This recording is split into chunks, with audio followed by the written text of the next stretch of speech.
Hi friends, Ozark here. Unsurprisingly, I've gotten a lot of pushback on the ethics of storytelling video, and my heart's pounding. It's like I'm feeling I don't know, a lot of adrenaline or something.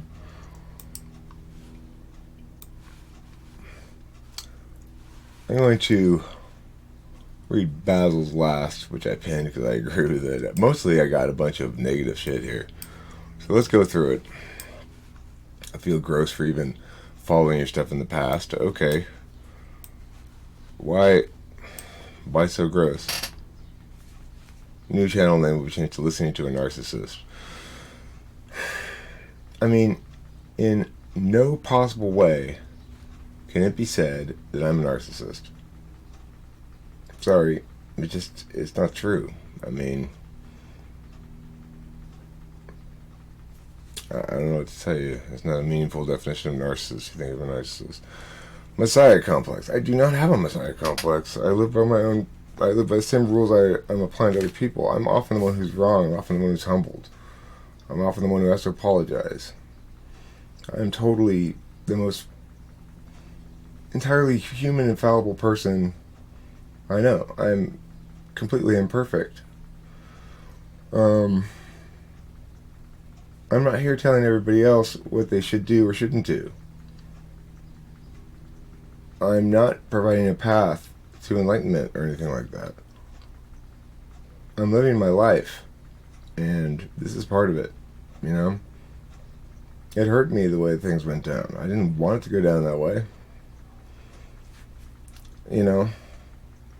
It's like, all of a sudden, Becky up and leaves, disappears.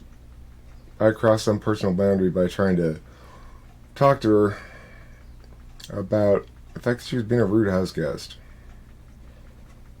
So I talked to her fairly, you know? And now I'm left with a situation where I've got to explain her sudden absence from videos that are clips I'm making, stories I'm telling, and stuff.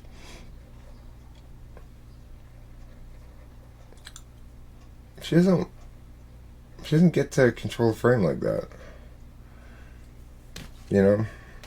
I this is not about me throwing Becky under any buses, right? This is about me telling the story of the summer camp as it happened. It's intended to be as much a media event as fun times together, and you know, she knows this, right? Coming in.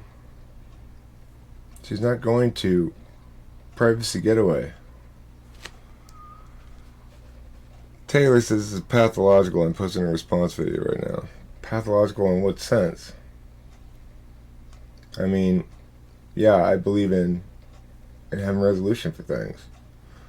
And it makes me uncomfortable when I can't talk about something or feel satisfied, like people are on the same page. I'm not looking to be a bad person at any point. I'm not looking to cause harm. I'm operating in the assumption that people can be trusted. People are fair and reasonable and decent. Guessing Eric started drinking again. The fuck I did. This one gets a thumbs down. No, I have started drinking again. I mean, the critique here is there is not a shred of justification.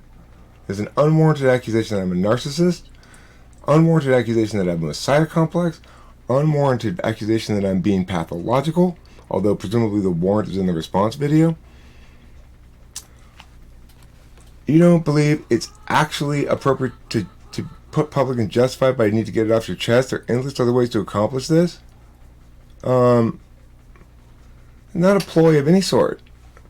And actually, my summer camp is a reality show. I'm not shaping things for everybody here so that I can paint a false picture of myself or my life or anything like that. I lived with an ESFJ for a long time, and she seemed to be all about constructing Facebook posts that made us look good. It was all about the sort of we're the perfect family thing going on, and that was all that mattered. Not all that matters to me. I mean, I'm actualizing externally. Based on the amount of pushback here, it's tempting to think to myself, well, maybe I made a mistake here. Maybe I shouldn't have said this, I'm subject to FE critique, and if everybody's reacting so strongly to this, it causes me to pause, for sure. But I haven't heard any actual justifications yet. This might have been dirty. I have removed no comments criticizing my actions. None. That's why I'm not a narcissist and I don't have a messiah complex. I am open to critique. I'm interested in hearing legitimate critiques. I haven't heard a single fucking reason to critique me yet. I understand a therapist is not morally whole necessarily. And I don't, that's why I'm trying to tell Kimberly as well that it's unfair to hold her to the standards she presented in a counseling session. There are some other factors you guys perhaps need to be filled in on as well. Before she came out here, there was a lot of talk about how she was going to interact with Kimberly and me, how she was going to have conversations with Kimberly, how she was going to continue the work we've been doing, etc. A lot of promises made, None of them were fulfilled. Not just a lot of promises to me, a lot of promises to everybody who was coming here. Promises to Spacey, how they were going to have a lot of fun. Promises to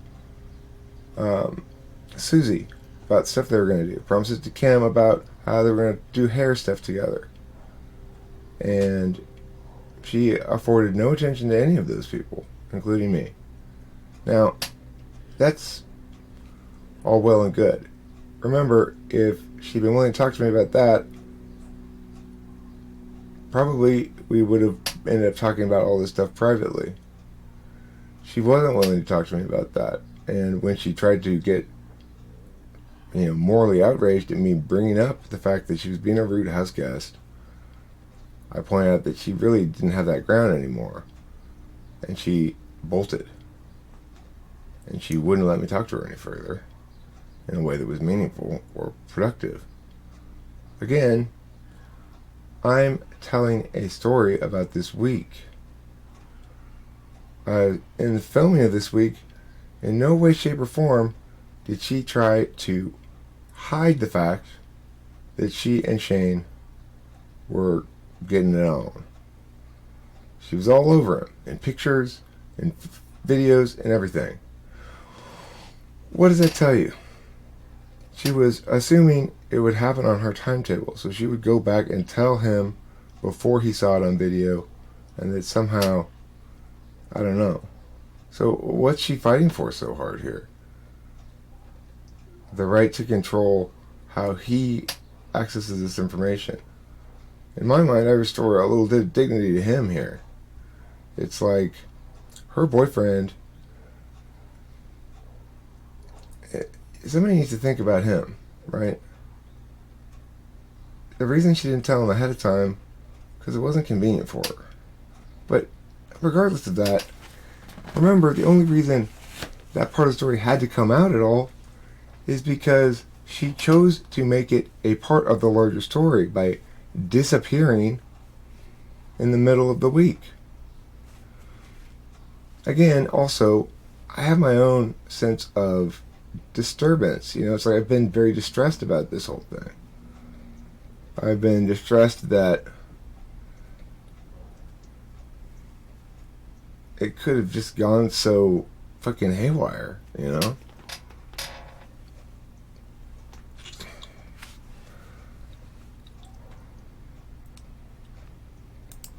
Garcida, wow. So it's like Warren, Wiz Sauce, Flow State, Garcida,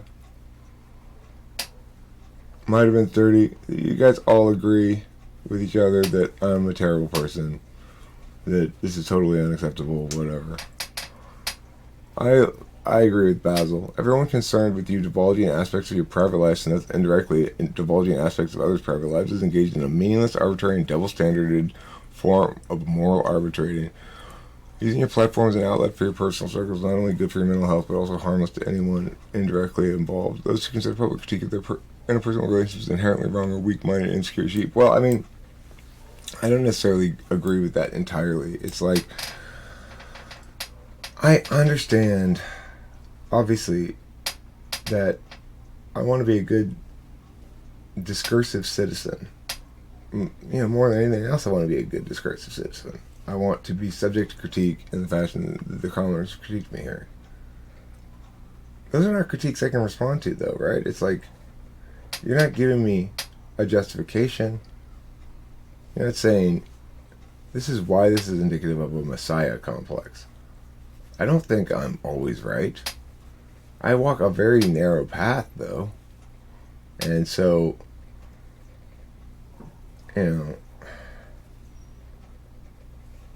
suggestion that I was being careless in some regard is hurtful, because I first made a prologue that indicated that I was going to need to talk about this. I was going to need to talk about it carefully.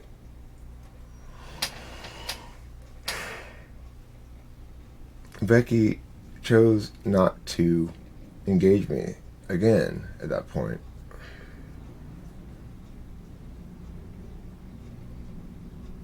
But regardless, I don't know, maybe I did make some sort of mistake here. I'm open to hearing why. If you're right, I'll agree with you.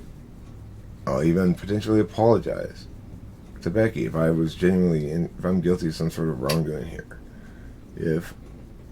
Even if I fail to meet some clear and decisive positive moral indication that can't be established definitively, I still want to be a moral agent that is more or less above reproach. So if I am meaningfully subject to reproach here, tell me how and why, so that I can be a better person. But you gotta give me some reasons. You gotta try to engage me. Just like I'm saying about this whole thing. If you're a commenter and you want to convince me that I've done something wrong, I am open to being convinced of that. I am always looking to be safer from the wrath of the slabs, which is to say, I don't want to subject myself to bad, negative, natural consequences of my actions. I don't want to subject myself to karma. And